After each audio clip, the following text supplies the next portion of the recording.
just want to take the little cheeks and go like that. Oh my God, they're so cute. But I'm done. And you're done. You're done. You're done.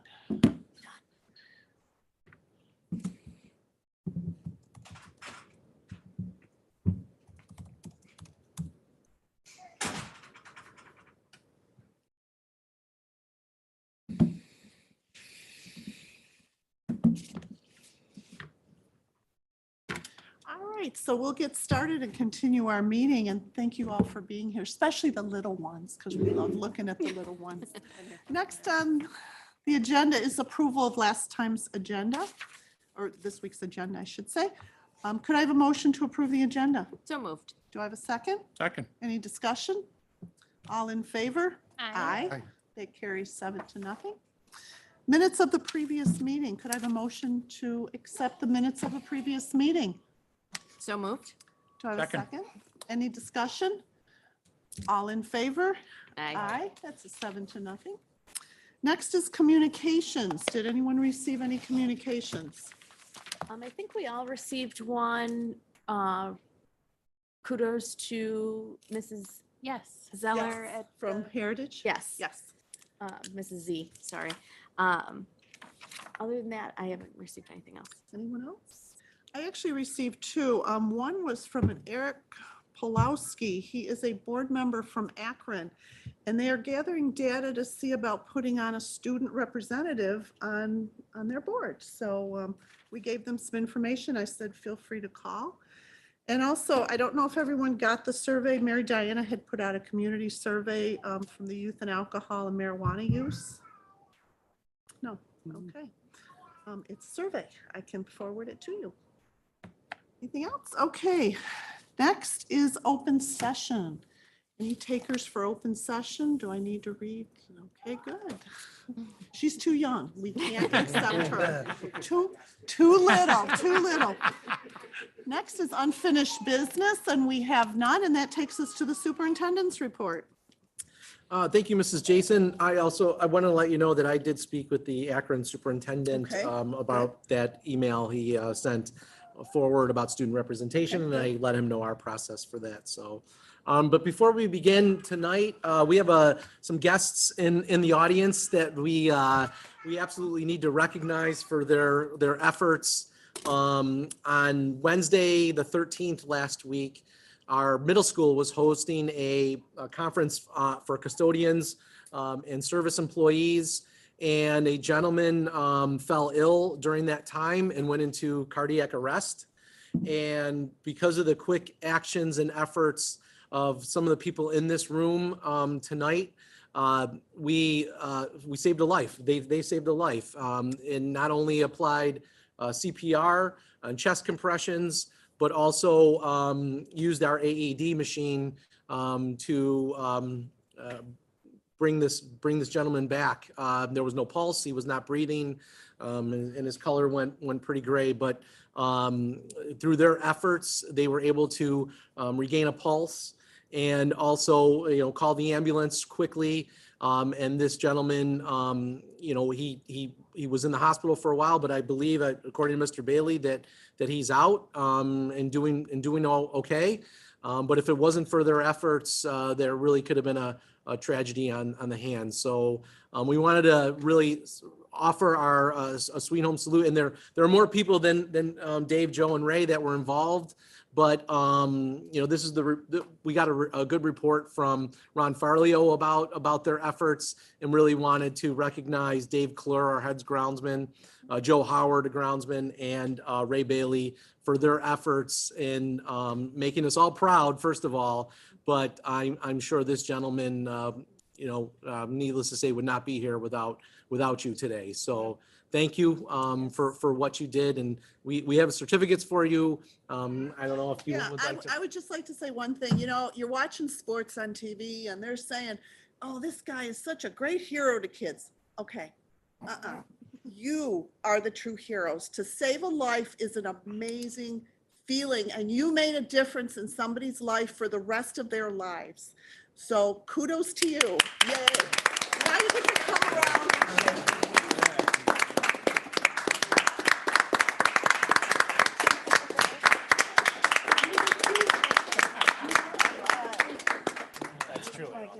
Sure. And Officer Well Ewell was there. job, well done. Thanks, Gave me Ray. goosebumps. Well done. Wonderful job. I don't know if you guys saw the emails that were. We did. Yeah. Appreciate it. Yeah. Just How are amazing. you? Good job. Thank you, appreciate it. Thank you. All right. Of course. You are. Thank you so much. Congratulations. Thank you. You'll Wonderful make sweet work. home proud. Thank you. Joe, thank you. Mr. Janowski, Yes, if we could maybe get a picture with the three of This is the awesome. gentlemen.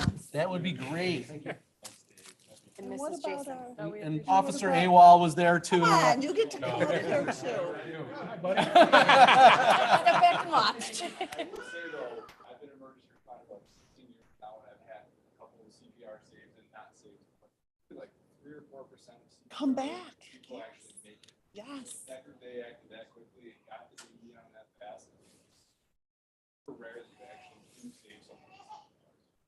It's incredible. Yeah. All about them.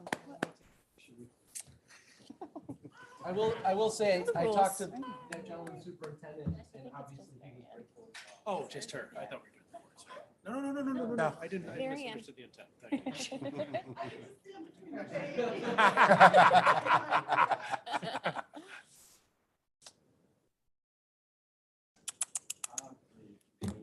Up here. 1, 2, 3. What you got? I can't take it. She is so cute. Wow, yeah, gotta be like, hello. So happy. Yeah, she steals the show. Yep, yep, Lookers. absolutely. I used Oh, to yeah, you got those at home. You got those little ones at Kurt used to home. have it was a Discovery Toys little lion and we squeezed it and it made funky noises. And I used to carry it in my bag just for littles. Yeah.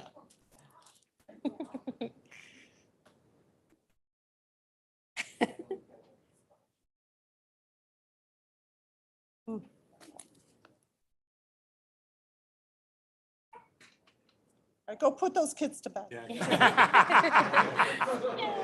still kind of early. Thanks for coming tonight, Thank guys. you for coming. Thank you, thank you.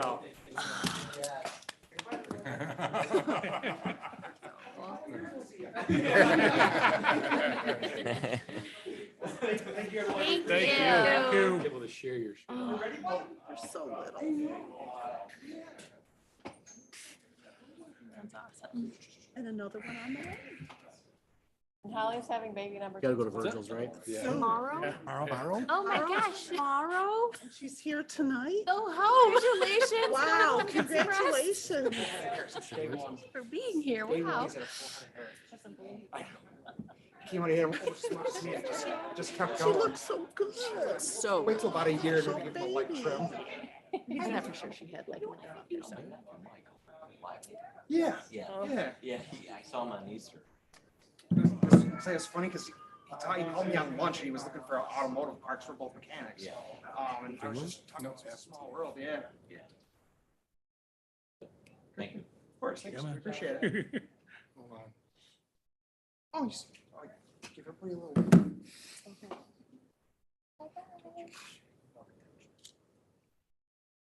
You both have such rosy cheeks. Yeah.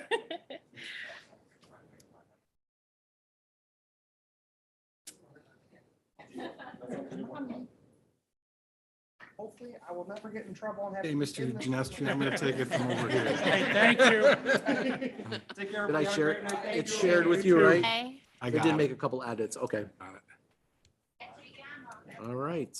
A number of years ago, our nurse practitioner, Bev Shipe, was doing some of this training, and it's awesome to see. I was a test dummy for a couple of her training. My things. younger brother was a test dummy too. Yeah, We still have the that's, pictures it's from it. fascinating to see how well they did respond then, and this is even better to see it actually in real life. That as opposed community to- CPR is so Yes. important. We're- It is awesome.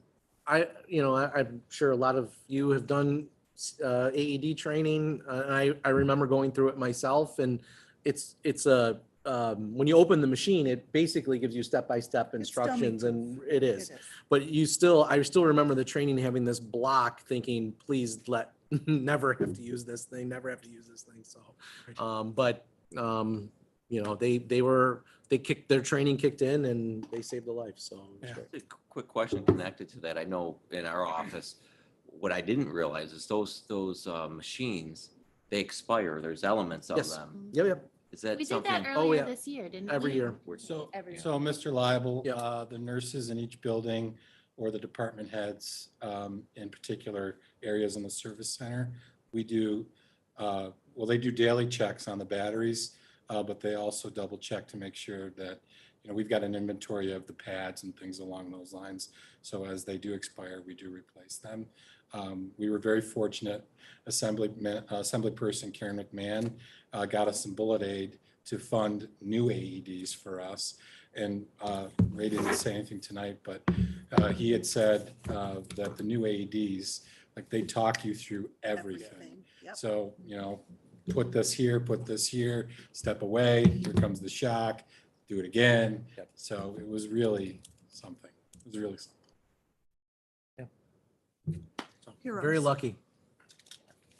So tonight we have a couple presentations. We wanted to just now that New York State has approved the budget, we are happy to have Don just give a quick update on where we are with the budget tonight. And then Joanne is going to present, have a safety presentation that she's been going around to all the buildings and with all the teachers to discuss safety and what we're doing from a hardening perspective and a softer perspective, I would say. So, and then I have a couple updates for you. So Don, you are on. Sure. So since we last met, you guys will vote to adopt our 22-23 budget tonight.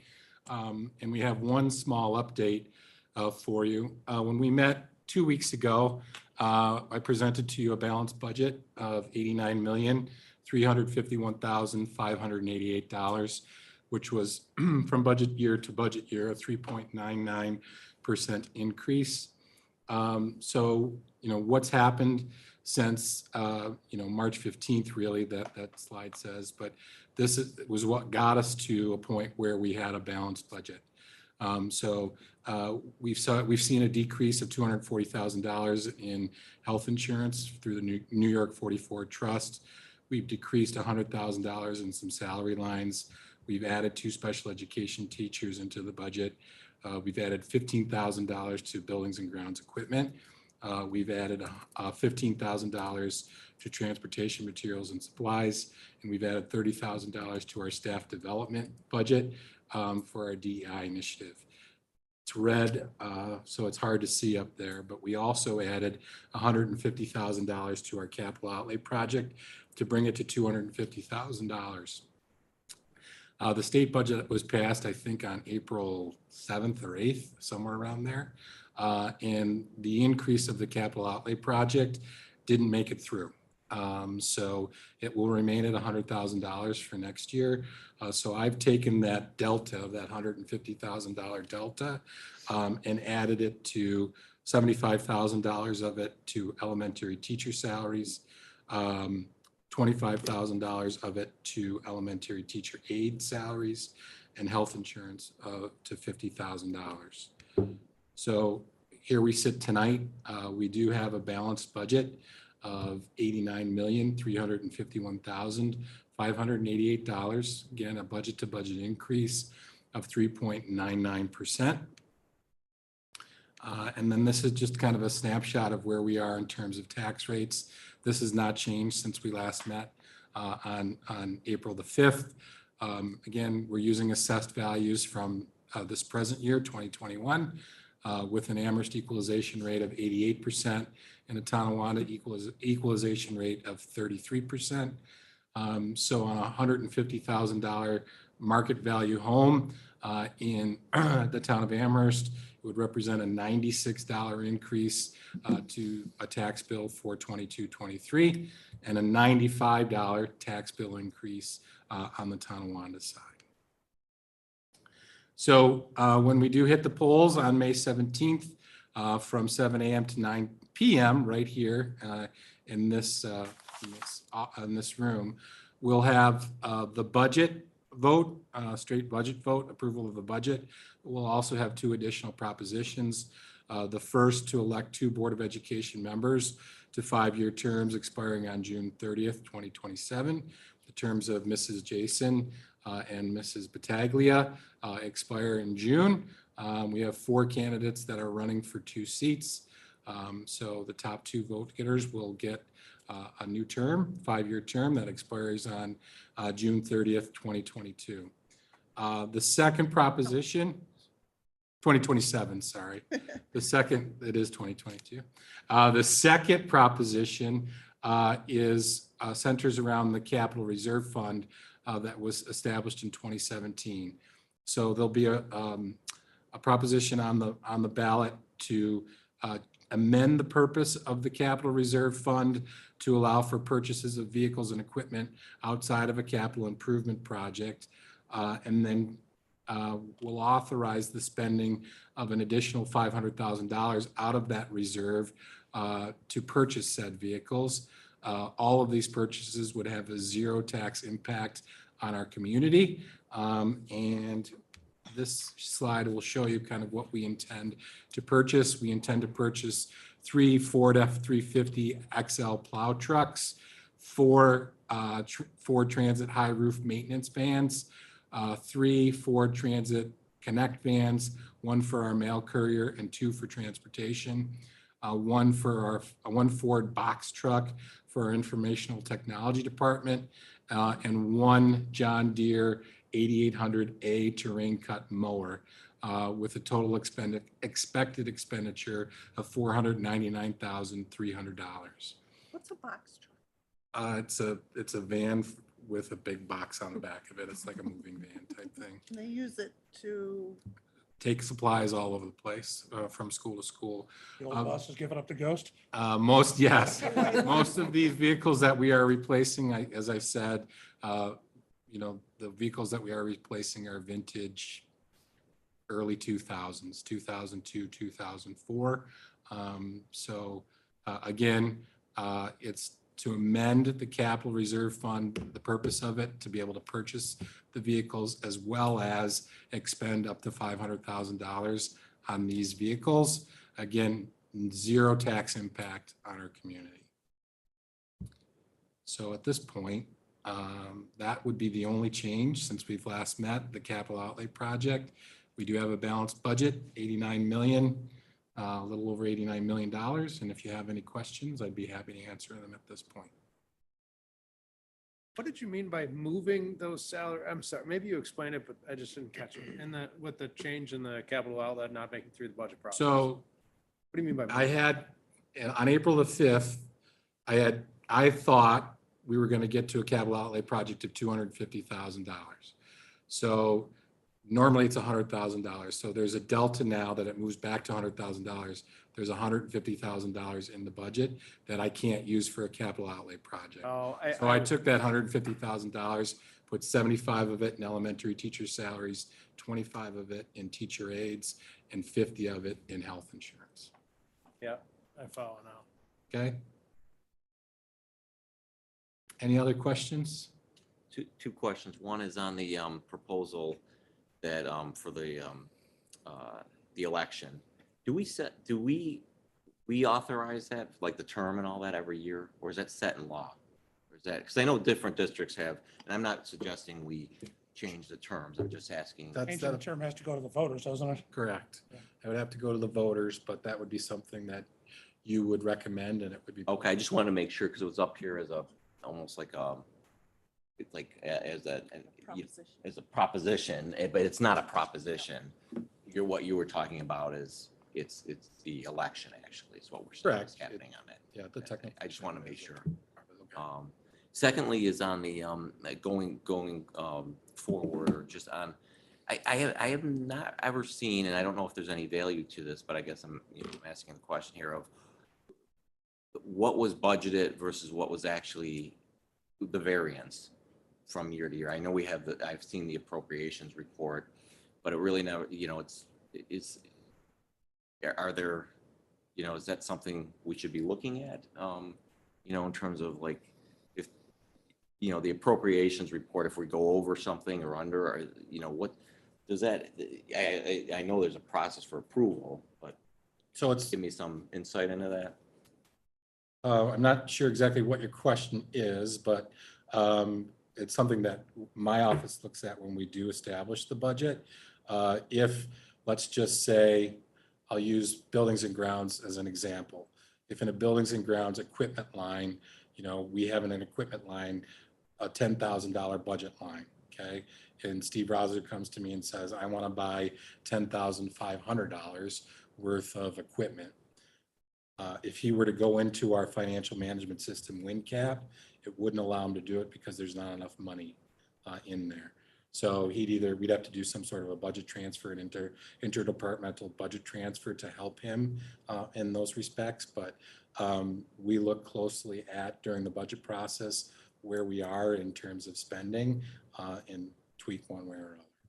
Do those come through us that happen through the year? Like we as a board? I mean, we see it on our budget thing It's- every yep. week, every So month. you'll see in the treasurer's report, you'll see appropriation, you'll see expenses, you'll see budget transfers as part of that. If they get to a threshold, we have, if a budget transfer were to be over $50,000, Mr. Genestri has to sign it, and it has to be approved by the Okay, board. that's really what I was getting at, is Mhm. what was the threshold at which It's point we would $50,000. approve a change? It's $50,000 for a budget transfer. Thank you. Would you just pass on to your office our thanks for, this is a lot of hard work from year to year. It's a lot of work, not only for you, but for your staff.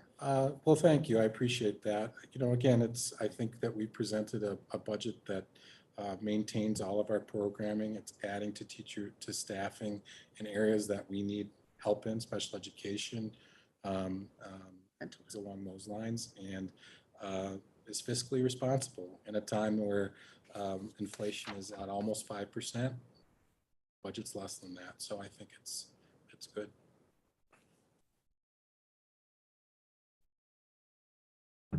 Thank you, Don. You're welcome.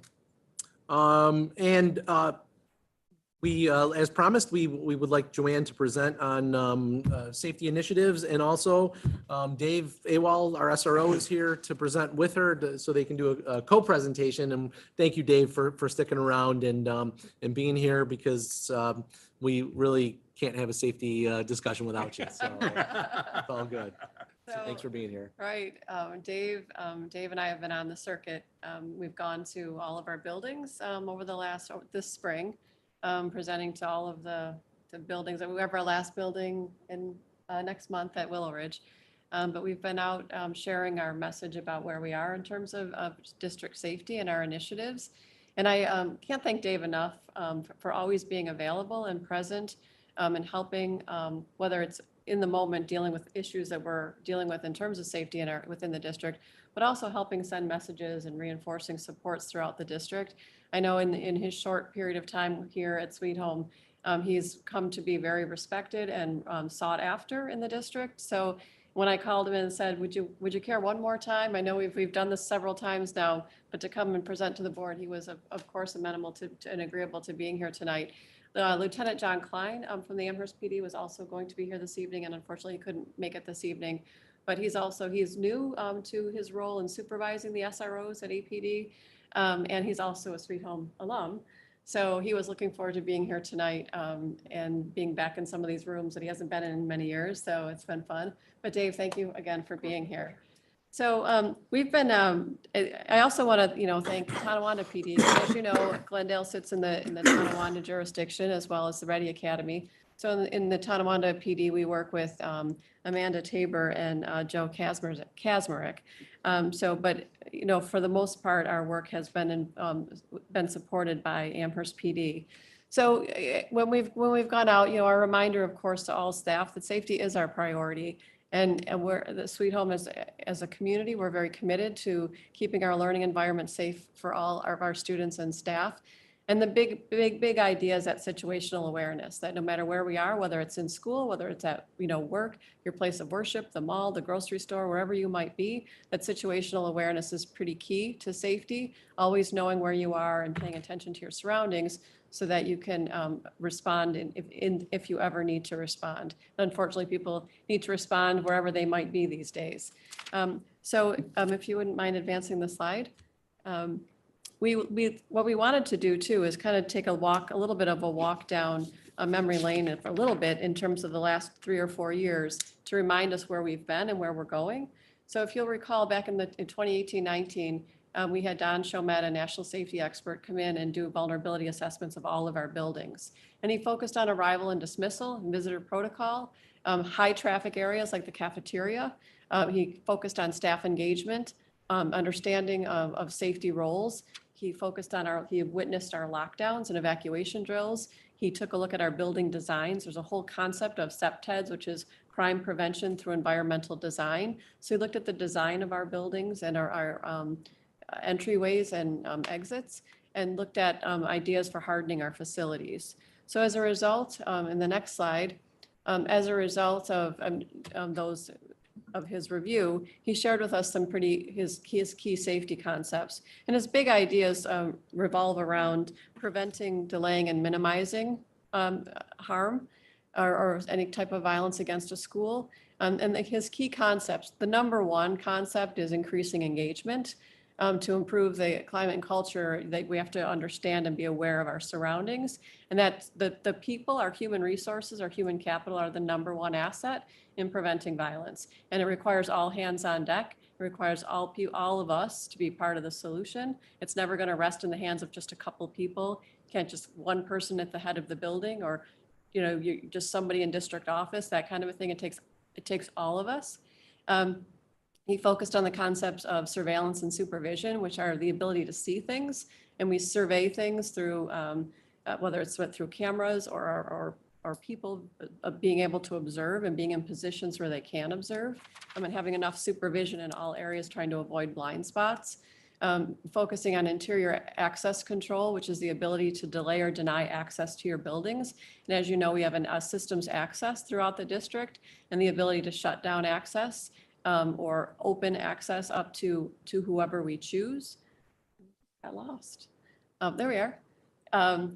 The idea of territorial ownership, which is where you send messages that you're in control of your setting. And then the idea of filters and layers, which are all of the types of steps that we take to mitigate, which can include, again, the supervision or creating space and distance, hardening our target, providing or setting up systems and procedures for visitors, ID badges, subsystems, the mass notification system, which we can speak to, and the environmental design, which is an area that we focused on particularly at the middle school. So as a result, the outcomes of that assessment, and then the next slide, were some of the things that we implemented. So over the last several years, as you know, in terms of interior access control, we implemented the RAPTOR, the Electronic Visitor Management System, which is uniform and standard throughout all of our buildings, which is our visitor protocol. We've reinforced the single point of entry in our buildings. As you know, our buildings are all in lockout mode with that single point of entry. When we've spent the last couple of years through our district safety committee reviewing how we give out access to our buildings, who has access, for which hours, which days, et cetera, to make sure that we're only providing access that's necessary and no more, so that we have the ability to control and shut down our buildings in the evenings to clean and prepare to open for the next day. In terms of increasing surveillance and supervision, as you know, we did increase our security at the high school with armed and unarmed security. We've increased hall monitors at both the high school and the middle school. We've increased the number of program aides to support instruction as well as supervision. Our improvement of our camera system throughout the district is an ongoing initiative. And we've reviewed the PA system, which is of course part of the capital project. In terms of territorial ownership, we try very hard to reinforce the notion that all staff are part of the solution and need to be visible and engaging with students. And that if you're not, that all staff do wear our ID tags to identify that you are a member of our school community, so that you can readily identify somebody who doesn't belong in our buildings. And a big thank you to our buildings and grounds crew, because they always keep our buildings looking top notch. And when you send the message that our buildings are well maintained, it sends a message that we care about and own our buildings. And those messages are interpreted in terms of whether or not your buildings or your community or what have you are considered an easy target or a harder target based on how well you present yourself in terms of owning your facilities. We've worked on filters and layers. As you know, the mass notification system has been working and operational in the high school for the last 2 years. And it's part of our capital project to get to install that mass notification system throughout the district in all of our buildings. As you know, pressing the button to set off the system itself, by pressing the button, it does a number of things immediately that eliminate human error. These were things that people used to have to physically do, take one step at a time to do. And by pressing the button, all these things happen simultaneously, which includes 2 phone calls to Amherst PD, one a direct dial to Amherst PD, the other is a dial through our our security system. The second thing it does is it sets off a series of strobes and signage throughout the building that indicates that we're in lockdown. It immediately sets off a voice activated message that says lockdown, lockdown. The high school is in lockdown. There's a relay of flashing lights that are on inside the building as well as on the exterior of the building. And it also sends an immediate text to district office, to our school resource officer, to our superintendent, to Don Feldman, to myself, as well as Steve Rosler, to notify us that we need to immediately implement the incident command system in the district. So all of those things happen simply by pressing a button, as opposed to all those in the past, they required individual steps and phone calls to make those things happen. We train with that, and we train on that mass notification system with Amherst PD. And, Dave is always they are very helpful in all of our lockdowns, whether it's at the high school where we have the system itself or throughout the district. But in terms of monitoring how well we do our lockdown drills itself, and testing the system to make sure that very important phone call to 911 happens immediately. We've spent a lot of time working on our lockdowns. I appreciate Dave's efforts in making sure that those lockdowns are coordinated and organized throughout the district. Every time we have a lockdown drill, there's 5 or 6 APD on site to help support the lockdown drill itself. We've also worked on arrival and dismissal procedures in terms of traffic flow, particularly at the middle school. And some of the outcomes of this assessment resulted in recommendations to the capital project.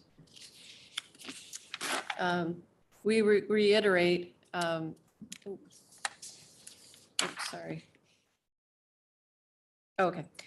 We try to constantly reiterate to staff the importance of everyone being visible, everyone being present, everybody engaging with students. We know that the more engaged we are with students, we can readily spot concerns. So if you have good relationships with students and what the everyday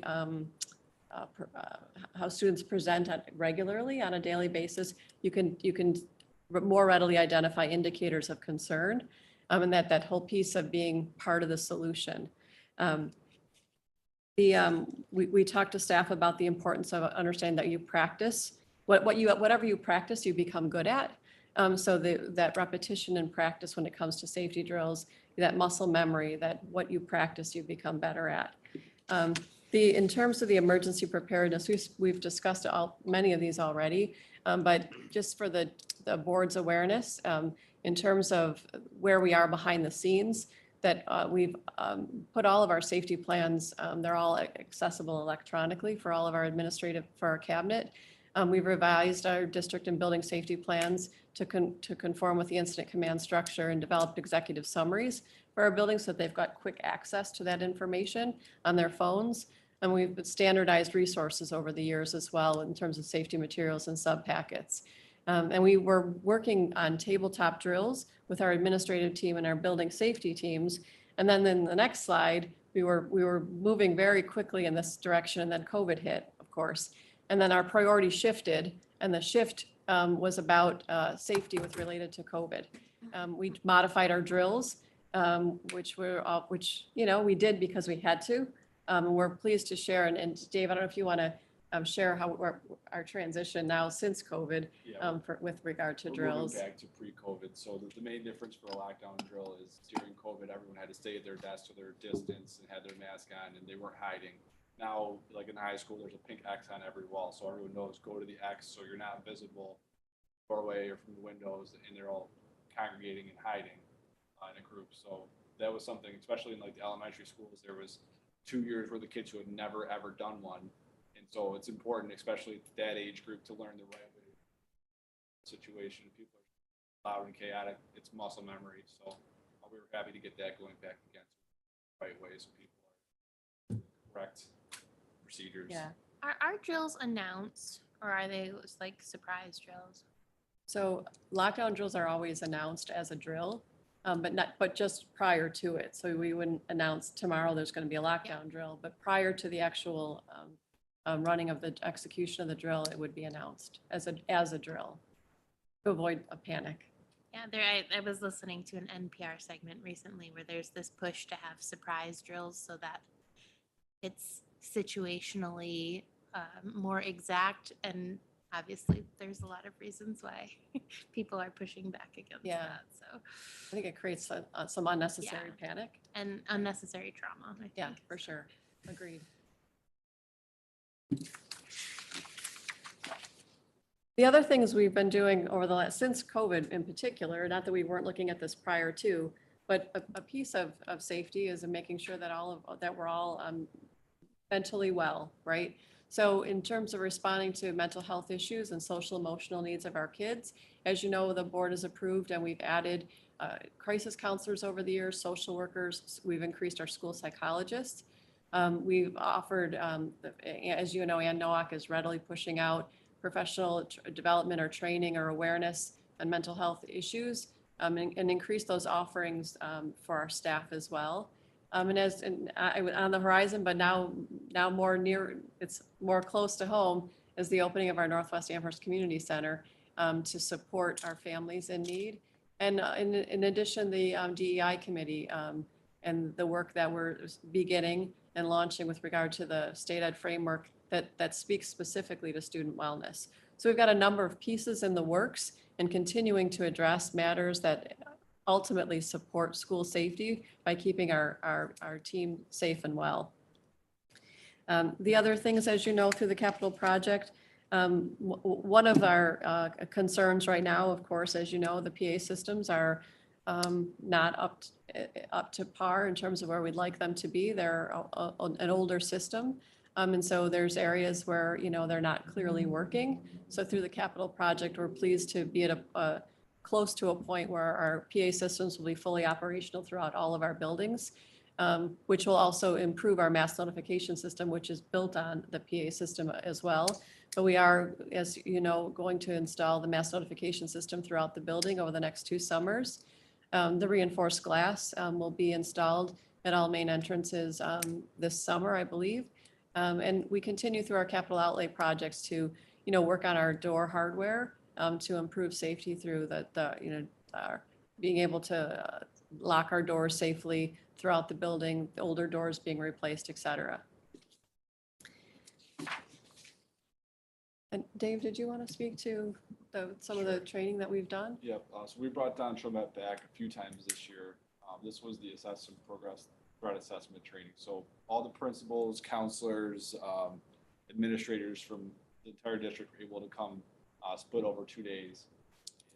They went through Don's program, basically a system where you could take perceived threat from a student. So a student who's acting weird or made a comment or found a notebook that seemed off, some kind of problem with them, and determine if they are a threat, if they're on the path to violence, if we do think they're a threat, if they're low, medium, or high, and what we can do about it. So it's a step-by-step, really simplified procedure, and it's very similar to what the Amherst Police has been using forever, but it just makes it simpler and easier, and it's just like a nice notebook checklist. You can go through all these steps. So basically what we're doing now is if any counselors, if any teachers, if any students report another student, we can take, any administrator, any counselor can take this program and run it and see what we need to do, what services this student needs, what we can do to make sure that back down from higher medium threat to no threat. So that was really helpful. Yeah, and what was really great, having everybody come together. It's one of the first times we were able to bring everyone together, administrators and all of our PPS staff, as well as Amherst PD. Captain Mann was here, and SRO Officer Abel was here as well. And so we were able to do it together. And as you know, whenever you study together and you learn a set of vocabulary together, when you actually need to practice it, you speak the same language. And when you speak the same language, everything flows better. So when since our training, those who are now newer to learning the steps of the threat assessment process, and that recognizing the path to violence and identifying a threat or no threat or low, medium, or high threat, and if no threat, what other services are in need, that we can walk through that together and everyone's on the same page. And it's been very helpful to diffuse situations, because oftentimes a situation will set off a sense of panic. And as you try to sort through it and work through, is this actually a threat? Obviously, you don't like to hear something that might be alarming, but is it actually a threat? You know, does somebody actually have the means to carry out such a threat? And then as you work through it and looking at that path to violence, is this situation, is the student or individual involved actually on a path to violence, or just made a comment that we need to talk about? And is the threat a low, medium, or high threat that we need to respond to, like, we've got time, or this is immediate response? And oftentimes, more often than not, there's no actual threat involved, but because of the way the situation has been presented, we likely have a student who's in need of services. They need support, they need help, they need counseling, but they're not actually a threat. So it's been helpful to walk through that together and have studied that together as we work through matters as a team. And then the second, and then to that end too, we have, threat assessment teams, right, when we respond to threats. So just to share in terms of how it works when we are assessing a threat and what those teams look like, they're very fluid because it depends on the situation and what we're looking at. But in general, the core members of a threat assessment team are going to involve the district office ICS team of Mr. Genestri, Mr. Feldman, and myself. It's going to involve the building administrators who are most immediate to the situation. It's going to involve any counselors or social workers who are immediately involved in the situation, as well as our school resource officer. So depending on where we are, we'll be immediately convening that core team. But then there's additional people who are called in based on the circumstances, right? So it might be a situation where we need to call a nurse in, we might need to call a teacher in who might have information, or other members of our staff or school community that can assist with responding to the threat. But we start with that core team and add based on the situation as it presents itself. I don't know if anybody has any questions on that.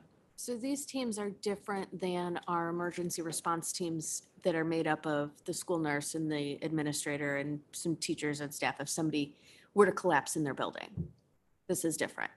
Well, they tend to be the same people who are responding to whatever the circumstance might be. But whenever we have a threat, we're going to immediately grab this group of people together to assess the threat, and then add as needed. Because oftentimes it's going to involve, potentially involve support through law enforcement to help us navigate the situation. And the immediate people involved are going to be the administrators immediately responsible or who oversee that building.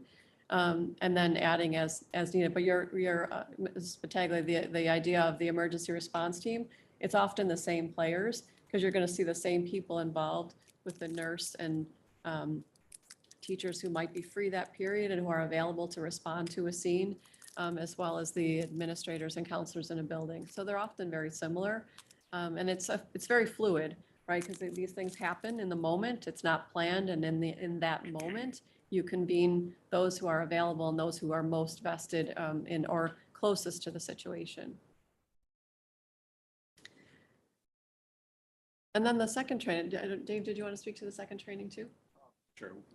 John Chomet came back again for staff development day, so all the middle school and high school staff were able to attend, and it was a one-day presentation where he talked about safe and loved. And the main takeaway for that was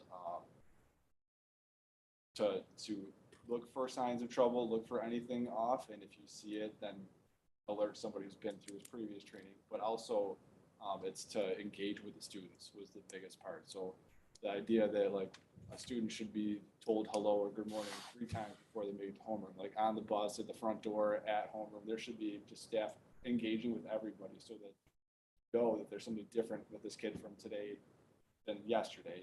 Off, something's different, and it's supposed to create a sense of community and belonging.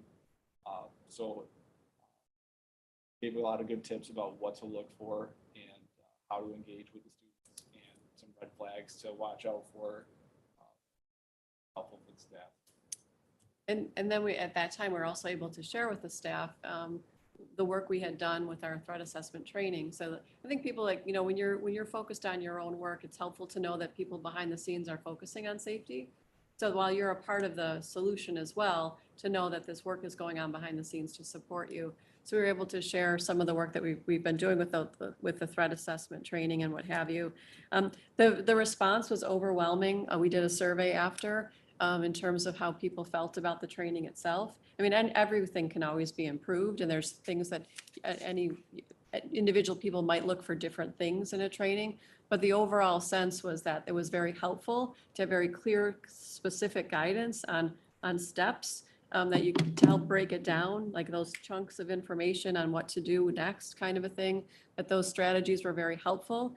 One of the responses said every school in America should have this training. I think people felt supported, that it's an area that people are always looking to learn more about and wanting the districts, any district, to be more focused on. So I think that our staff really appreciated the focus of that training and our commitment to it. And I think that in terms of next steps, we are our next district safety committee. We, as you know, the role of the district safety committee, one of the goals is to, on an annual basis, to review the code of conduct, to review our district safety plan and host a public hearing. So that's on deck for our next district safety committee. We do have some recommendations for the code of conduct to explore more teeth, if you will, in our code of conduct related to cyber violations and use of social media and how those, anything that could be construed as intimidating or bullying or threatening online, whether it's in school or out of school. And if out of school, even if it is off campus, if there is that nexus between the behavior and any disruption to the school environment, that we can establish that nexus and provide a district response accordingly. So we'll be working on that in the next month at the district safety committee, and we'll then be presenting the updates to the code of conduct and the safety plan to the board. The hearing on June, and your adoption is July or August in terms of the notice period and what have you to get ready for the next school year. So that is on deck. And I think that is it. Dave, did you have anything else to share? I just wanted to thank Joanne and Mike and really this board. Doing these lockdown drills, the SROs try to handle it. Usually we'll pull a car off the road or two so we can get 5 or 6 guys. But so we go through all the buildings in town. So Williamsville, Amherst, all the Catholic schools, there for lockdown drills. I can say without a doubt, Sweet Home is way farther ahead in taking this type of thing seriously.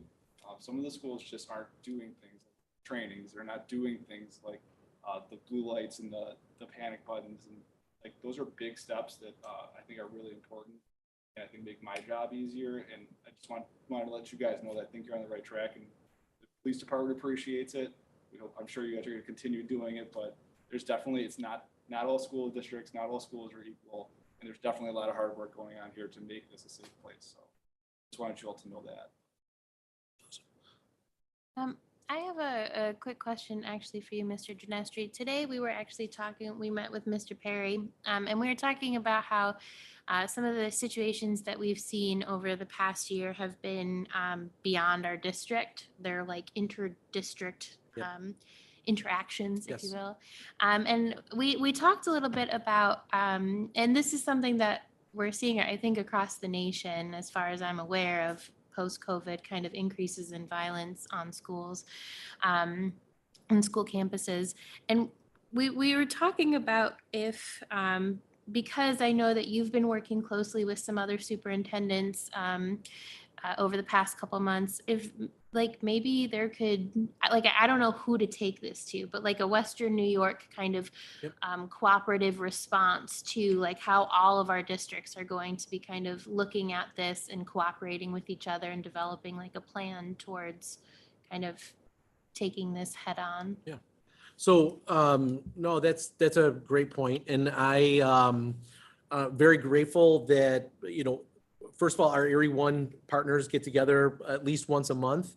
We also have a text string that we do, which we communicate constantly on.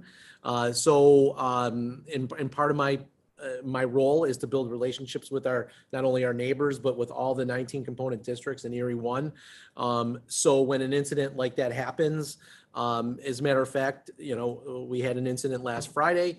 On Saturday, I was able to call a colleague of mine who has been super cooperative in helping us with that incident. So yeah, I think I credit Erie One BOCES for bringing us together as a group. Later in June, the first week of June, all 97 component districts will be getting together in Chautauqua County to discuss everything from DEI to our working relationships together. And so not only have I made colleagues since I've been here, but I've made friends, I think too. Joanne and I traveled to Albany for the NISCUS conference, and we took the train out there, and there were a lot of other superintendents on the train. And so having strong relationships with fellow districts, not only as superintendents, but assistant superintendents and directors of business, I think helps us all. And so it's a critical part of my job, and we're talking about these things constantly. Yeah. So that's a great, thank you for bringing that up. Yeah, quick, Officer Awald, if we actually end up in a threat assessment situation where you're in either Glendale or Dexter, obviously we're moving out of your normal territory. How does that get handled? So it can get a little bit complicated. I do handle all their lockdown drills and what I can. If there's a crime committed there, I don't have arrest authority. But anywhere in the state of New York, if it's felony level, I can. So generally, we would just try to cooperate with Tonawanda, and if we can find any hook that can make it ours, if one of the students involved lives on our side of the boulevard, I'll take that case. Okay. Right. So if I can find anything to make it a hook that Amherst can own it, we'll take it. And we haven't actually had a situation yet. We've had a ready, yes, right. But we had a ready threat so far since I've been here, and we were able to say, oh, both kids involved lived on our side, so we can take it, even though it's a threat sort of at that location. So it's enough to give me the jurisdiction. Okay. So there's ways we can try to dance around it, but worst case, we do have a good working relationship with Tonawanda Police, and I mean, I've got faith in their abilities. I just obviously like to handle it myself if I can. Right, that makes sense. Good to hear for us Tonawanda residents too. Thank you. Of course. Anybody else? I just have a couple things. First of all, you mentioned the safety training for middle and high school. When do we get our elementary kids in there, our teachers? Sure. So the opportunity presented itself on the March training day, our superintendent's conference day, because it was a full day of professional development for the middle school and the high school. The elementary school they had a half day for their report cards, so they weren't available for the training. Otherwise, we would have invited them. So we do have to work that in as well for our elementary buildings. It just has to work. It's very difficult to find the shared time to do that, Absolutely. but it absolutely is on the agenda. And if my fellow board members could just humor me for just a couple minutes, I want to go over a couple things I was going to say for informational, but it's very pertinent to piggyback on what you said. Joanne, Mike, and myself attended the Safety School Seminar, which was titled Averting Targeted School Violence. It was put on by, Sorry, Mary, what was it? it was called School Safety Seminar, Averting Targeted School Violence. It was held at UB. Ashley Sleminski was the primary presenter from the Secret Service National Threat Assessment Center. And I feel like I've just gone through the presentation again from everything, because we're doing it.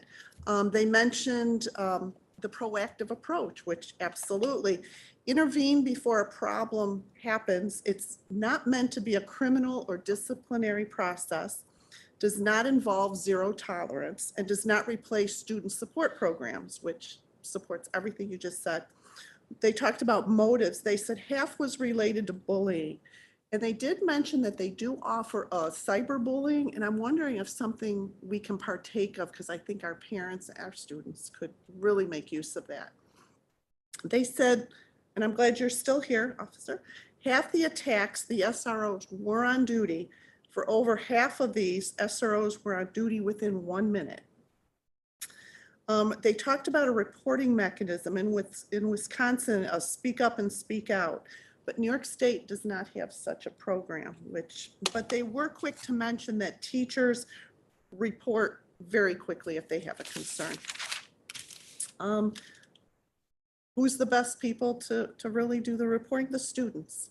Students are in the best position to ID and report any concerning behavior, and who do they report to besides a trusted adult?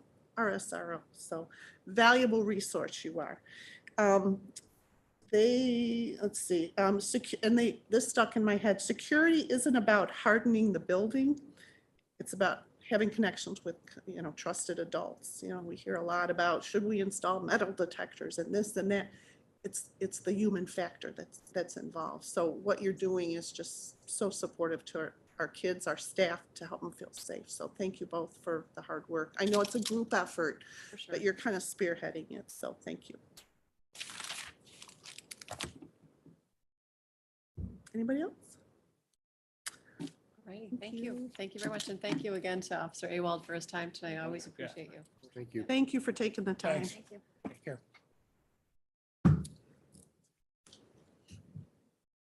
Get you out. You don't have to worry about that anymore. I turned 18 Yay! this month. Okay. All right, happy birthday. Congratulations. We should have. Settle in then.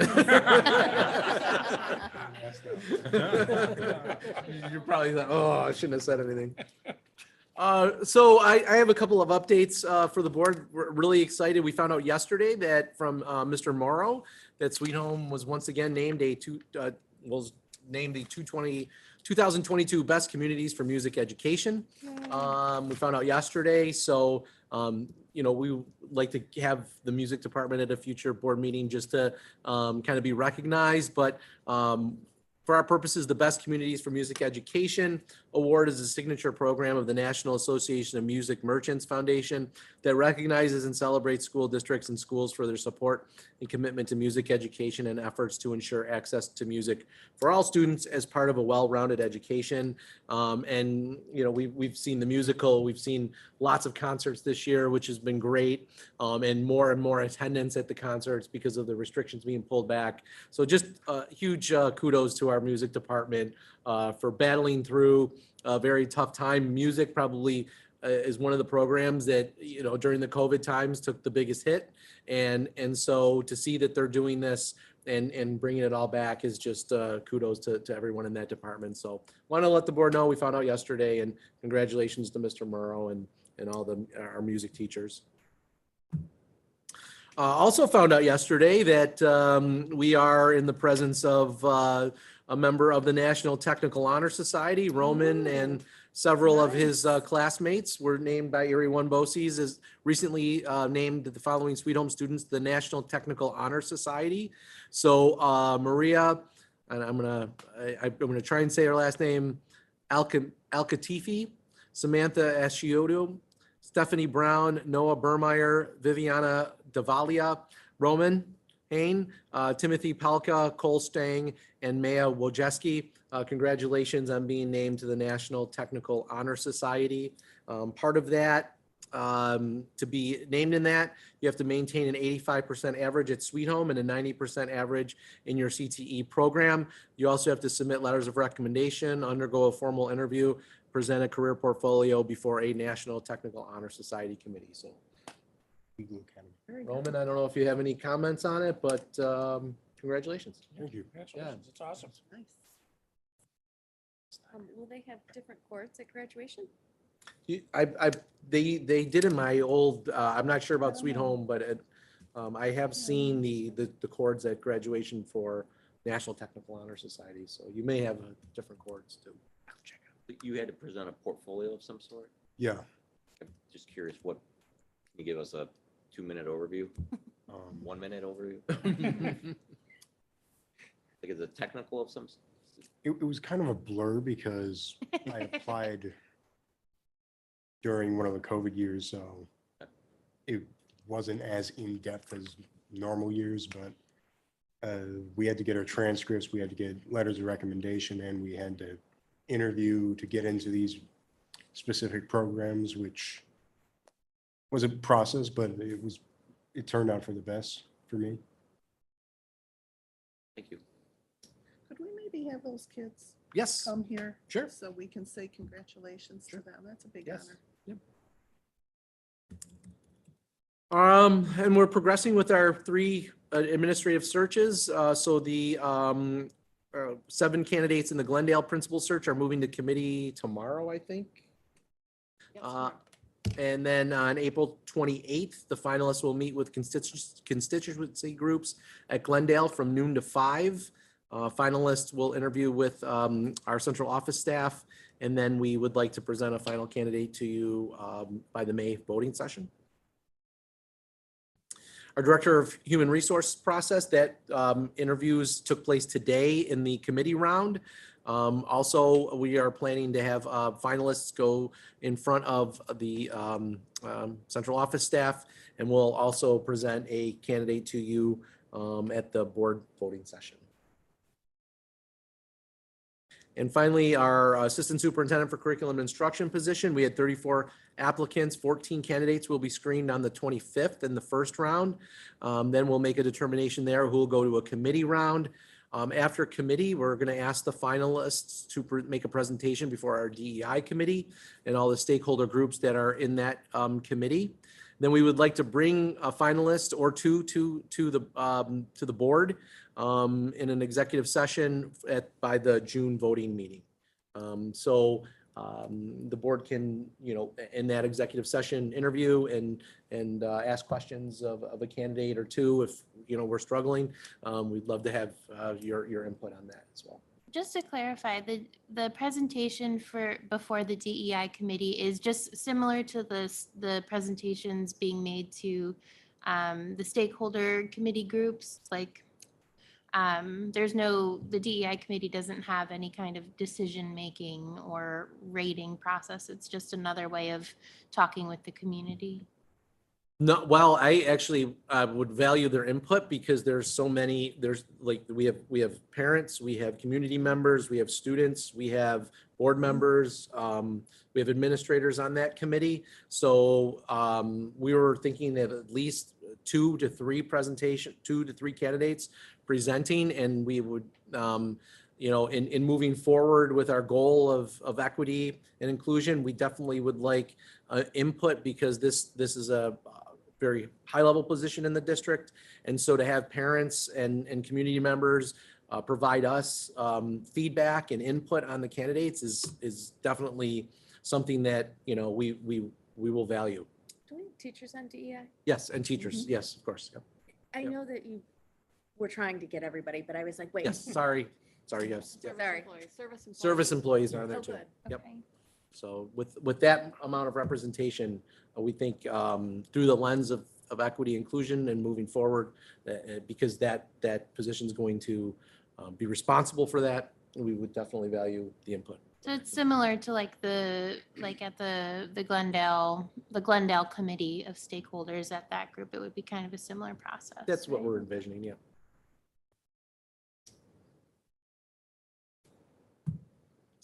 And then again, tomorrow, just a reminder, at 10 a.m., we have students from Glendale, from Heritage, from the middle school and the high school will be present at 220 North Point, the site of our Northwest Amherst Community Center. We are having a press announcement there tomorrow. The supervisor from the town of Amherst will be present. We'll have administrators there as well, and students to be present to announce the opening of the community center. So we're really excited. We've been working with the supervisor's press office to get a press release done, and then we'll have media there tomorrow. And I know Marianne is attending, but of course, anybody, if you're available tomorrow at 10 a.m., we would love to have you. Any idea about how long this will take? I have a class at 11. Not that long, yeah. Okay. Half an hour. I don't want to Yeah. run out in the middle of it. I feel like that Yeah. would look bad, but Yep, no, half an hour. Also, what groups did you say will be present? We will have administrators and students there. as well. Okay. Yep. I also heard with the programming, and I guess this is probably something to communicate, I don't know, either to you or to the community center themselves. But there are some teachers that would really like to get involved with like the programming there as well. So, So, and like I reported last time, there's a small advisory group now that we're gonna have another meeting on April 21st, which is Thursday. And we're deciding on a governance structure, and Sweet Home is slotted to have 5 seats as of now, slotted to have 5 seats on a board of directors, I guess, not a board of directors, but a board of Steering committee. a steering committee. So what we talked about was a 25-person steering committee where Sweet Home would have 5 members on there.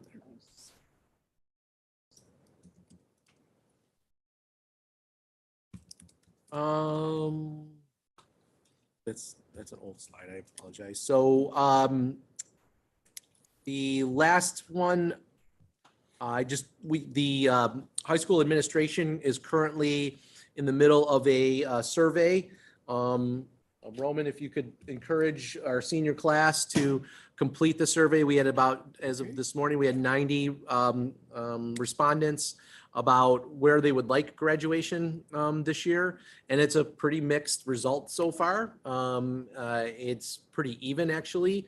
I think a lot of students are in favor of having it on campus, but there's also a lot of students that I think see COVID when they see the outdoor graduation. So, we'll have a result by the end of this week on what the students voted for as far as having it here or at the University of Buffalo in the Performing Arts Center.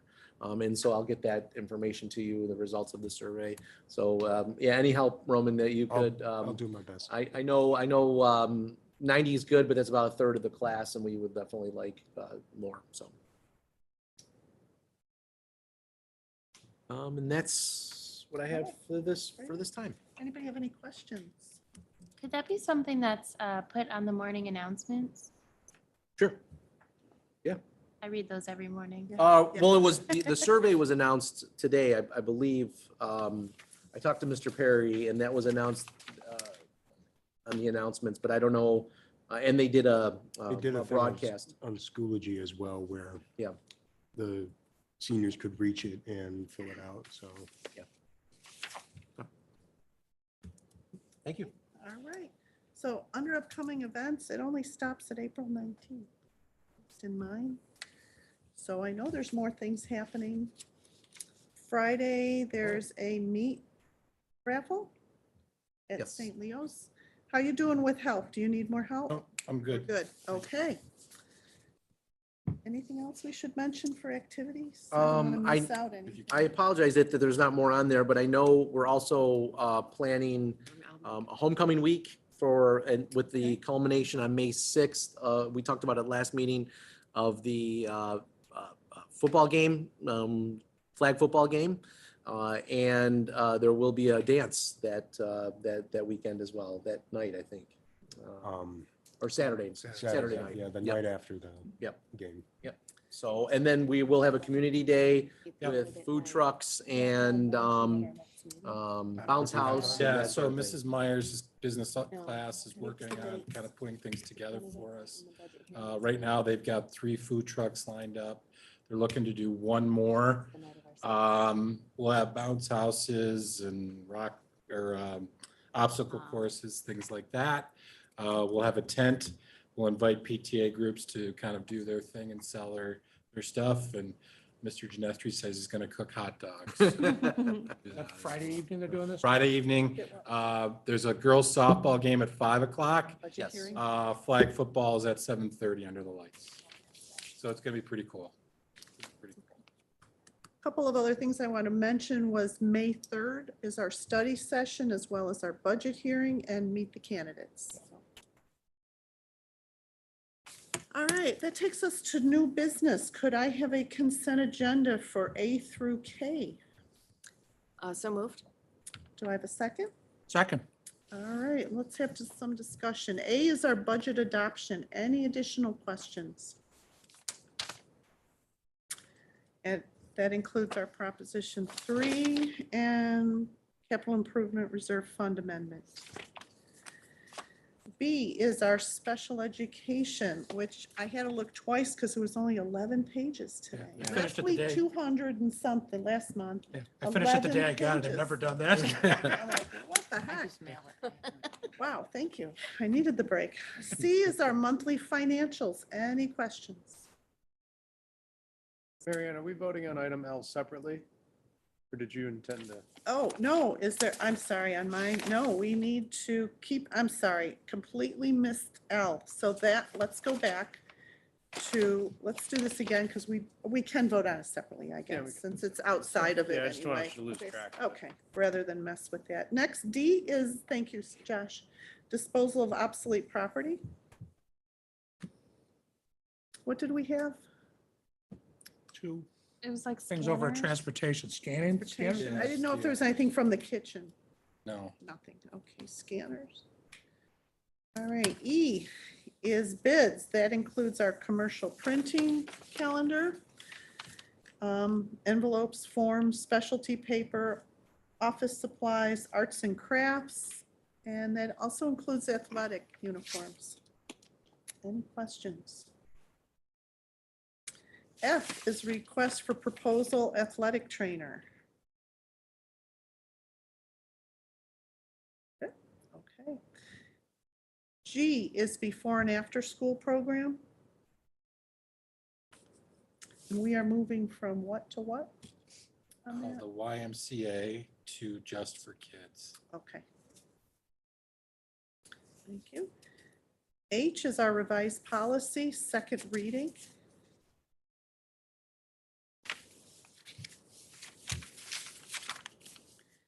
I is revised policy, first reading. J is Erie One BOCES budget as well as members. We needed to assign the three Yeah, we were names. going to assign 3 names to that. Yeah, and I know last meeting we brought up the names, and I'm sorry, I'm trying to find them again because I don't remember. Under Yeah, nominees. Mark. Yeah, Mark Meckham, Mary Bussey, and Andy Loeb. Okay, Thank you.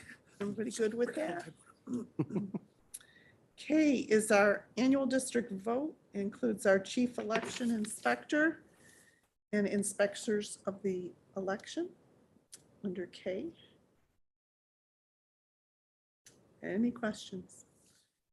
And we'll leave L for separately. So I have a motion and a second. All in favor? Aye. Thank you. That carried 7-0. Next is our Maplemere temporary classroom lease renewal. Could I have a motion to accept this? So moved. Do I have a second? Second, Any discussion on this? So this is one more year, correct? So yes, so State Education Department has asked us to redo or create a lease for next year that the board would approve as part of their approval process for us to use these in the 22-23 school year. Okay. Any questions? All in favor? Aye. Carries 7-0. That takes us to informational items. Excuse me, Roman? Because of the break, I don't really have that much more to add, but we are still working hard on what we're calling the Panther Pride Week, which consists of the flag football games and the dance and a modified basketball game on Thursday that the school is going to be able to watch. I currently have a meeting with the student government subcommittee that is currently focused on this week on Thursday, where we are also planning on doing a spirit week that week. So we're most likely going to come up with the individual days at this meeting and also truly start to wrap up our planning of this week so we can make it all happen. Yeah, I just want to tell you too, our last month presentation with all your co-members was just great. To see their enthusiasm. And very professional. Yes, Yeah, very yes. I mean, they polished. didn't seem nervous at all, but they did a great job. All right, Peter. All right, so on April 7th, I attended the Erie County Association of School Boards Delegate Assembly meeting. Just a couple of points from that. Budget and Finance has passed their budget. The legislative branch, Jane had talked about, they traveled to Chautauqua County and they had their legislators come in and present to them. Whereas like when we have our breakfast, we kind of ask them the questions, so we kind of flipped it. So they're talking about doing that for next year. It's easier for them because they have two.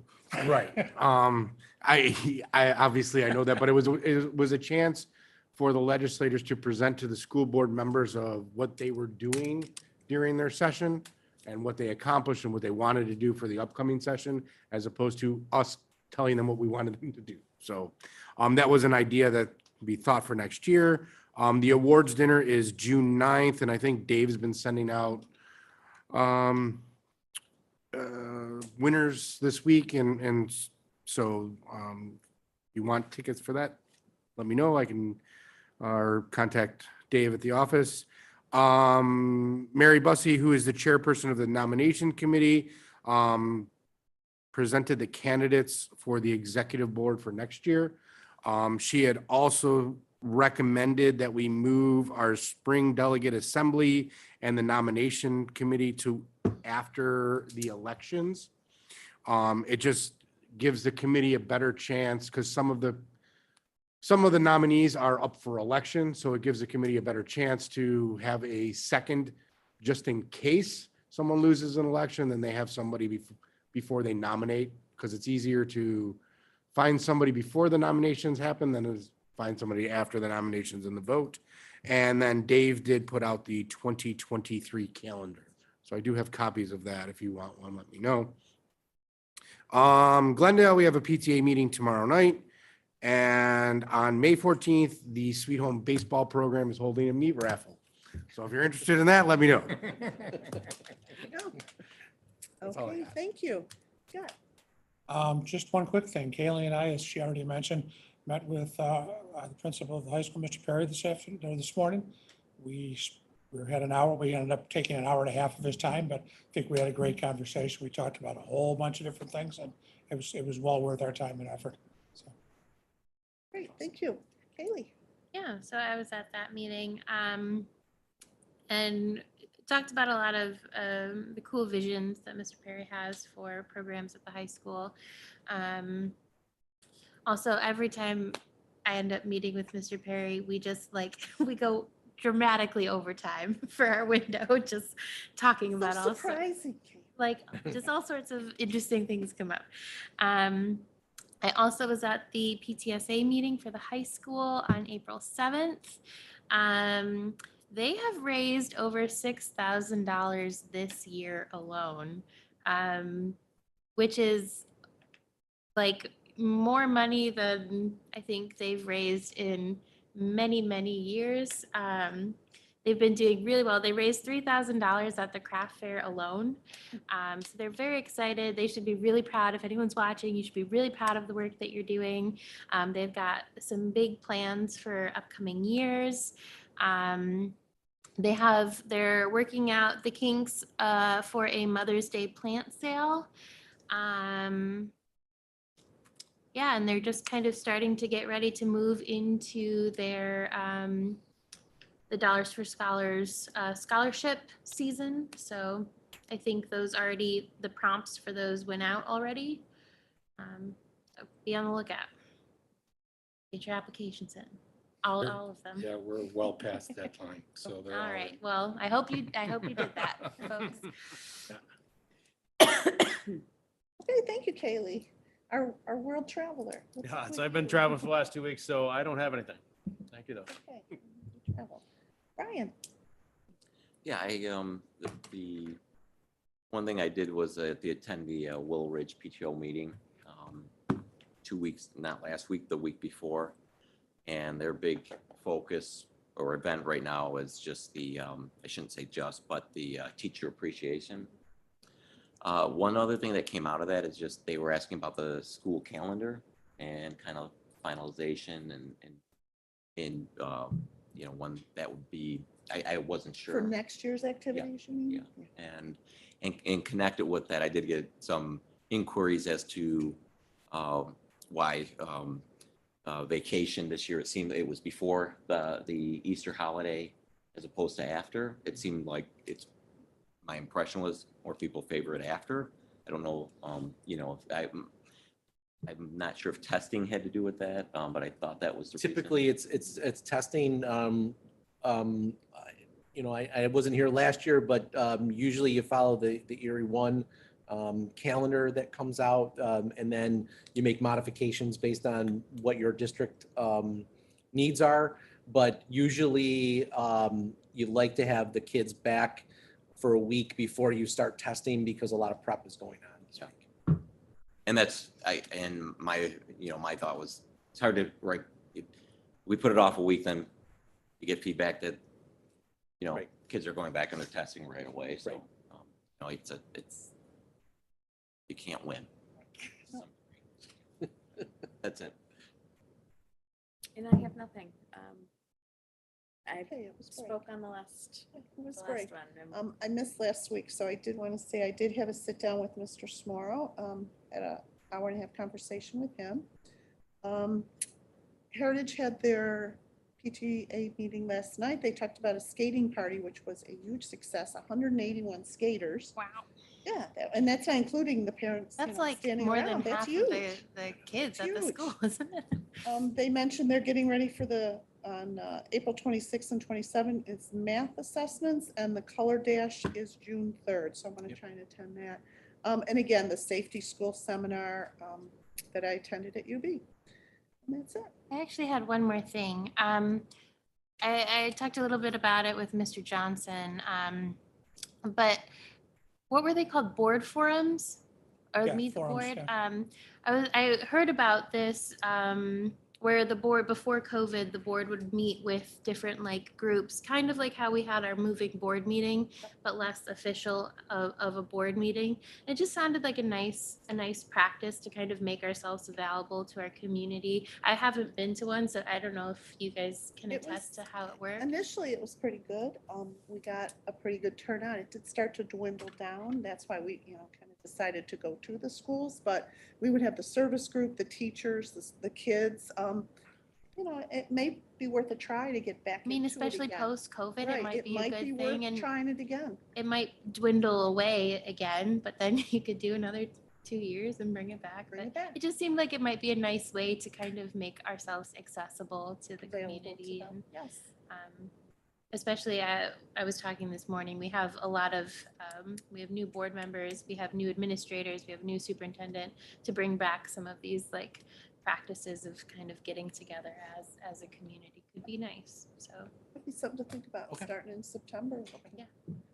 Get those groups I think together. it helps foster that sense of community as well. Okay. We're not off limits. Right. we don't see each other enough, so we can just have one extra Extra day, meeting. extra few days. Anything else? All right, that takes us to another open session, no takers. And that takes us to personnel. Could I have a consent agenda for personnel? 1, teaching and administrative, as well as 2, service. So moved. Do I have a second? Second? Any questions, appropriate questions? All in favor? Hi. Aye. 7-0. I need a motion to adjourn. We don't have to do anything. I'm looking, we don't have to do anything else. Motion to adjourn. So moved. Second, Second? all in favor? Hi. Aye. Thank